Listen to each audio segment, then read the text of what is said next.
I'm Doug Theo, and this is the Interstellar Collection.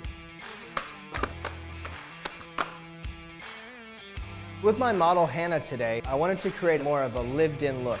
After lightning, we applied 12-5 with 6-volume 1:1. The Interstellar Collection consists of 8 pastel deposit-only shades.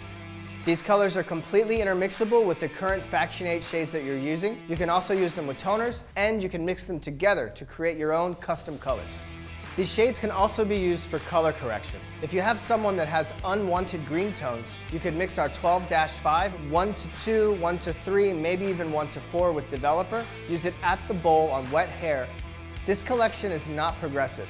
To get the full potential or pigment in the color, leave it on for 35 minutes. All right guys, so here's our finished look on Hannah, and I really love how lived in and cool this color looks. With the knowledge of the color wheel, you can really use Interstellar to do all kinds of color corrective stuff.